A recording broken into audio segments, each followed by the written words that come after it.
Hey everybody, I hope y'all are doing good. I just wanted to get on to encourage y'all. The process of waiting on God, it can really leave you feeling like giving up. I'm just going to be honest. You know, they always say, pray, trust God, wait on God, he's going to come through, right?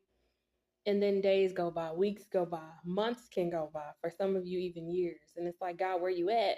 Do you see me? Do you hear me? Do you know what I'm going through? And he does. He does know what we're going through. And a lot of the times, I know y'all don't want to hear it, but it is timing with God. There's always timing with him. And yes, God opens doors and he can close doors, but we have to trust that the door hasn't opened yet because it's not the right time for it to open. Okay. The opportunity hasn't came yet because it's not time for the opportunity to come. But in the waiting, God still provides. He still is going to make a way.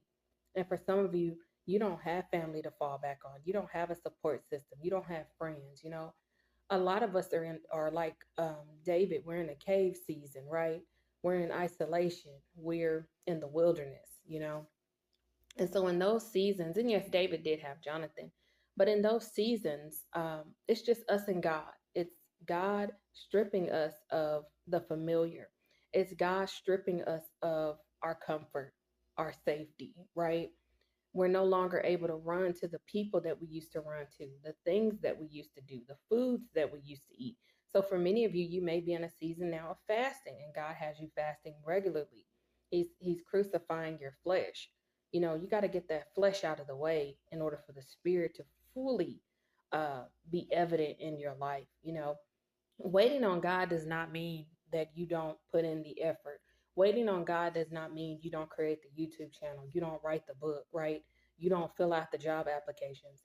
Waiting on God means you're just waiting on Him to respond, but in the waiting, you're still moving, you're still applying yourself, you're still being about the Father's business. So I find that even in waiting, like even now, I have time to do work for the kingdom of God. But once my life changes, once doors begin to open and God begins to do a new thing in my life, now I have to put my effort and energy towards whatever He's calling me to do. But I still can't forsake my first love. I still can't forsake the assignment, the mission, the calling, you see.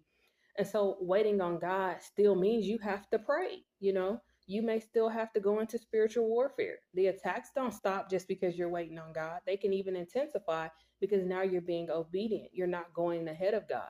You're not saying, God, I'm going to do this on my own, in my own strength, in my own accord. No, you're waiting on God. Don't be like Abraham and Sarah. Don't be like Abraham and Sarah to where you're saying, hey, I'm too old now. There's no way this is possible. God is a God that can do the impossible. And Jesus even said what's impossible for man is possible with God. There's nothing too hard for God. He can create a door where there wasn't even a door. He could put a window where no window existed. You see what I'm saying? He's the God of the impossible. And so when you're filling out those job applications, when you're believing by faith for that home, right?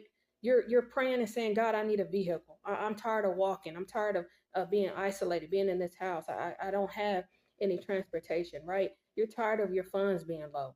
I'm telling you, continue to trust God. Continue to believe that He's going to do it because He is. So God bless y'all, and I'll see you on the next video.